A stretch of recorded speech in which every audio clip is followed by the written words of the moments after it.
আজকে আমরা জানব যে কোন কোন কারণে রোজা ভঙ্গ হবে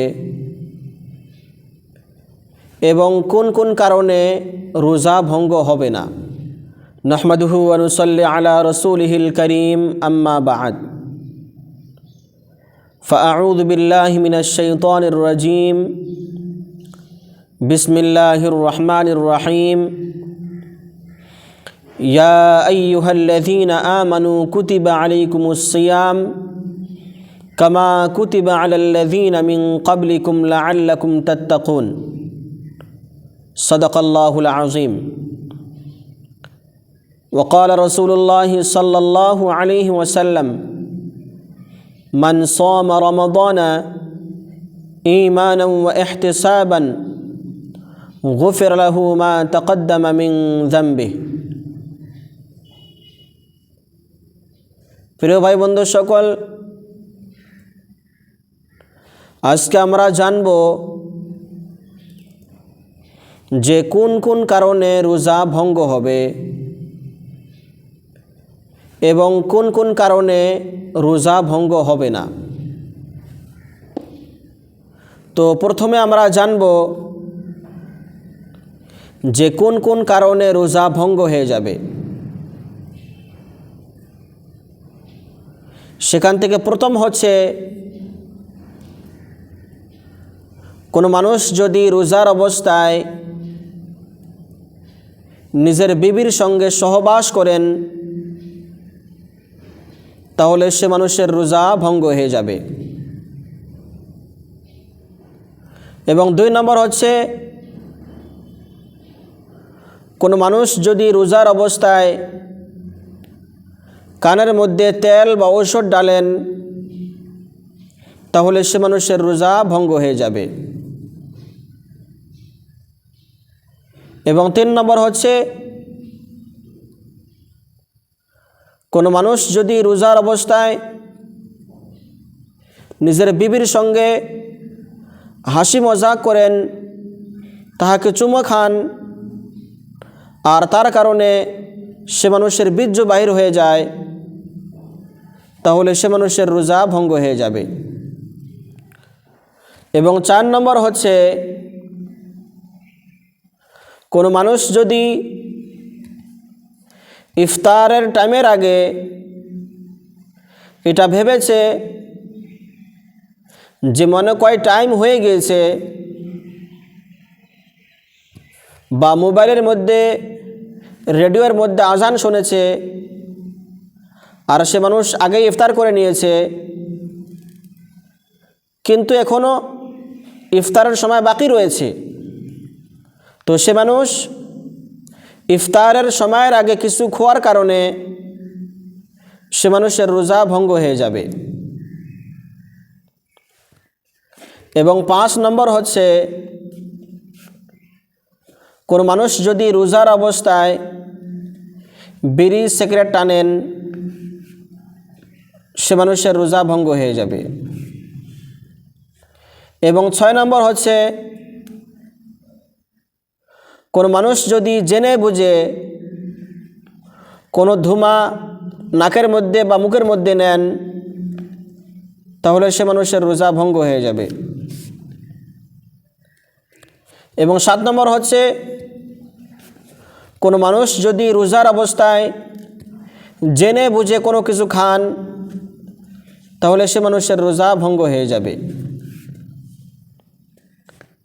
এবং 8 নম্বর হচ্ছে, কোনো মানুষ যদি রোজার অবস্থায় মুখ ভরে বমি করেছেন তাহলে সে মানুষের রোজা ভঙ্গ হয়ে যাবে। এবং 9 নম্বর হচ্ছে, যদি রোজার অবস্থায় কোনো মহিলার হাইজ এসে যায় তাহলে সে মহিলার রোজা ভঙ্গ হয়ে যাবে। এবং 10 নম্বর হচ্ছে, কোনো মানুষ যদি আজান পর্যন্ত সেহরি খান তাহলে সে মানুষের রোজা হবে না, সে মানুষের রোজা ভঙ্গ হয়ে যাবে। এই সেহরি খাওয়ার মধ্যে আমরা বহুত গাফেল করি, আর যার কারণে আমাদের রোজা হয় না। বহুত মানুষ দেখা যায় যে সময় শেষ হয়ে গিয়েছে, আজান শুরু হয়েছে, আর তারপরেও তিনি খেয়ে থাকেন।